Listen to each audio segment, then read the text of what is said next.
using the Enneagram to look at our type patterns, look at the ways in which we're constricting our life force and we're inhibiting our own flourishing, the ways that we're creating suffering for ourselves and for the world, the ways in which we imprison ourselves and come to find that we're not quite as free as we thought we were.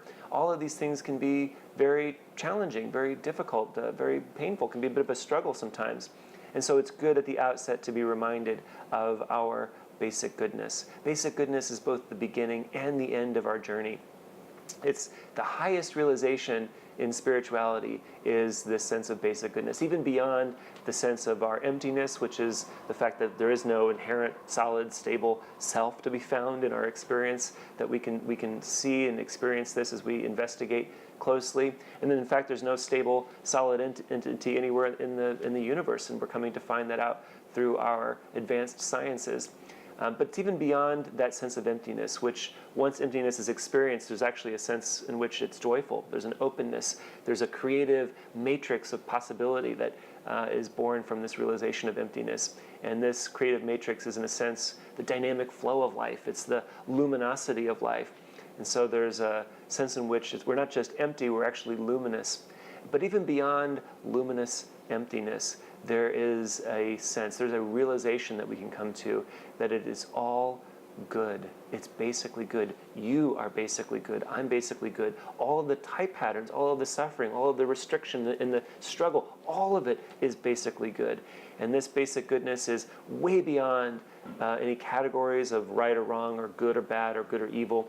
This is a basic goodness that's already here. It's inherent to our experience.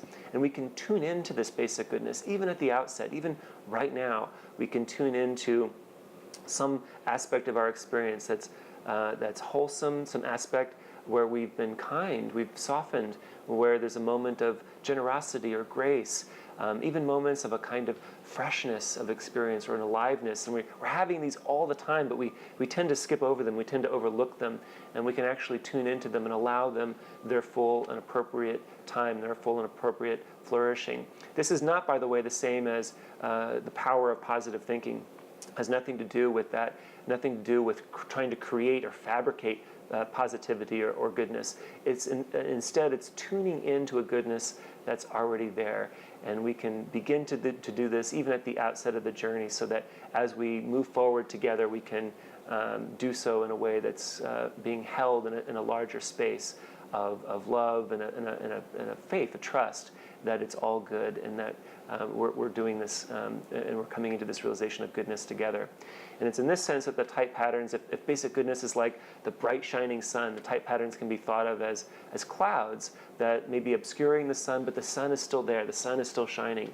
And the type patterns are in fact part of that basic goodness, but we can begin to see the type patterns, and seeing them fully helps to clear the skies, helps to uncover the sun and allow that sun to shine through more fully.